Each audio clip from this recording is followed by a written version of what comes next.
This video is all about 6 mistakes that you're making while wearing a t-shirt.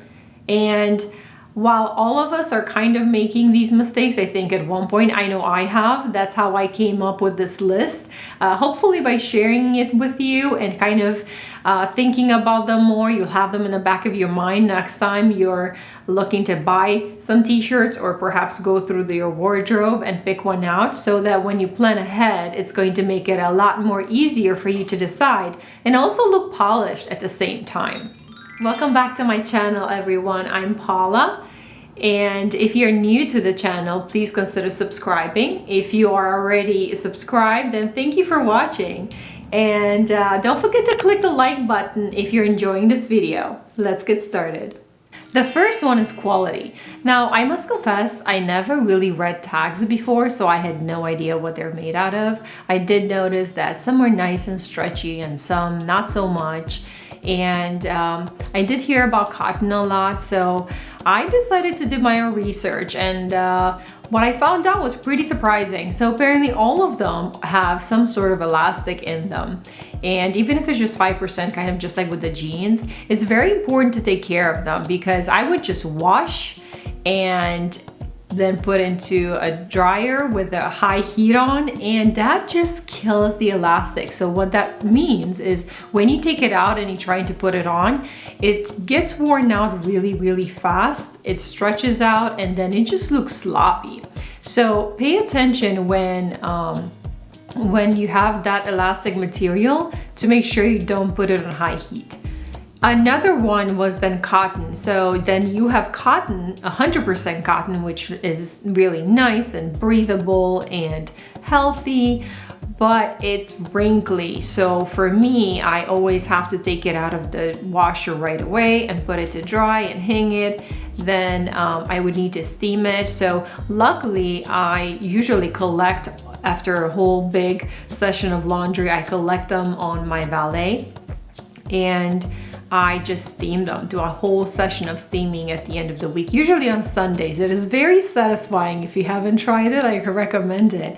But if you're not that type of person that does the maintenance that it requires, then make sure when you pick the material and the quality, make sure that it matches with your lifestyle. So it's important to understand the requirements of the material. So cotton needs steaming or ironing. If you're not going to do it, then don't get cotton. It's very easy. The second one is the fit. When I look around at people, the majority of the t-shirts I notice are either tight or loose fitting. So where's that in between fit? Where is the fitted fit, if you know what I mean?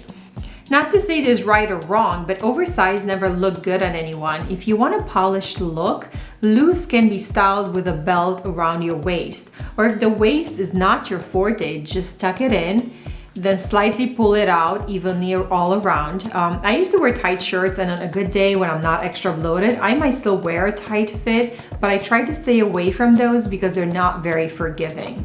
I recently found a style that was, I would say it's universally very flattering for everyone. It's boxy but not oversized.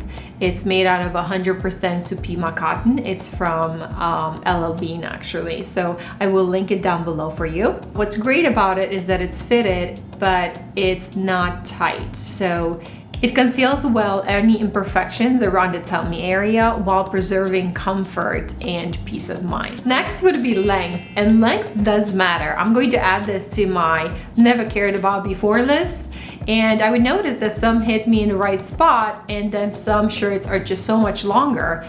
So what I suggest is pick out your favorite length shirt, lay it out flat, and then measure from the top of your shoulder all the way down to the end of the shirt, and use that measurement for the future, for when you want to compare it to the other shirts, and that way you can pick out which ones are too long and are uncomfortable. And also use that measurement when you want to make any other purchases.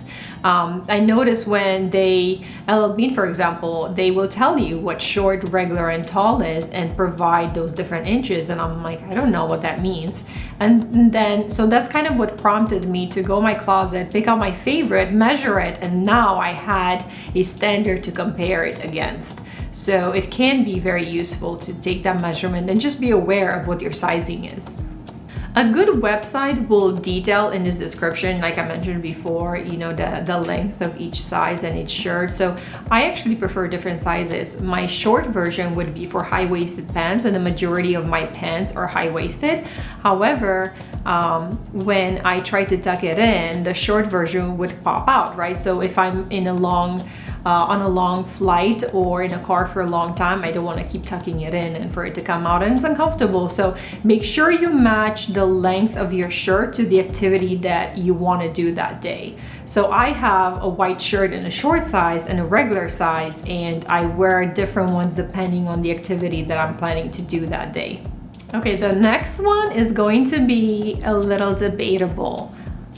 It's Keep It Classic. So all those logos out there with different brands and with personalized you know, messages like Mother's Day and Father's Day and Valentine's Day and all the touristic ones with and I don't want to mention names, but I had those. So every time I would go on a vacation, my husband and I would get matchy t-shirts, and while they're nice and cute, you know, when you're going together, I would never really go back to wearing them. It's not like I open my closet and think, what am I going to wear today? Yes, I'm going to pick the Key West t-shirt, right?